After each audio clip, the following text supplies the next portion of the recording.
Purihin ng Diyos, purihin ng ating Panginoon.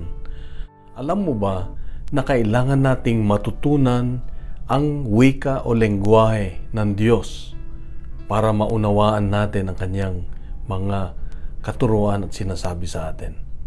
Sa Ebanghelyo ngayon, makikita natin ang mga Hudyo ay pinipilit na hilingin kay Jesus na magsalita ng malinaw na siya nga ang Kristo.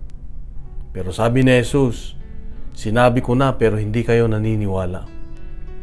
Dito makita natin ang sinasabi ng Diyos na hindi tayo marunong makinig. Malimit tayo ay kinakausap ng Diyos, ngunit hindi tayo marunong makinig. Maaring dahil saradong ating mga puso, ating mga mata, at hindi natin naintindihan ang kanyang pamamaraan. Alam niyo, ang Diyos ay merong sariling pamamaraan ng pakikipag-usap sa atin. Kumbaga, kailangan matutunan natin ang lengguwahe niya.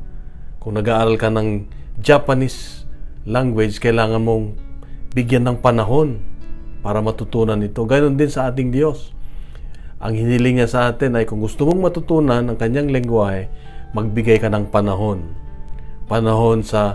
Mag-google ka ng panahon sa pag-aaral sa kanyang salita, pagnilayan ito at pagbulay-bulayan, at manalangin ng taimtim para maintindihan. Pag nagagawa natin ito, mas madali nating malaman ang salita ng Diyos, ang lengguwahe ng Diyos. Maririnig natin ang kanyang boses, ang kanyang tinig.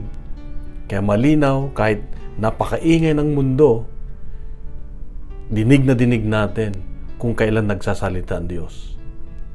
Kapatid, ito ang mabuting balita, itong hamon ng Diyos sa atin ngayon na pag-igihan nating matutunan ang kanyang pamamaraan, ng kanyang pagsasalita sa atin. Ang salita ng Diyos ang siyang maglalapit sa atin sa Kanya.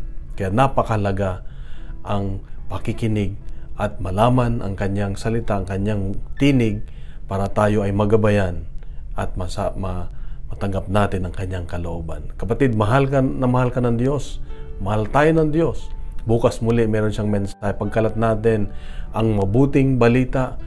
Huwag tayong makinig sa mga fake news. Ang Diyos mismo ang mabuting balita. God bless at isang mapagpalang araw sa iyo at sa iyong mga mahal sa buhay, kapatid. God is good.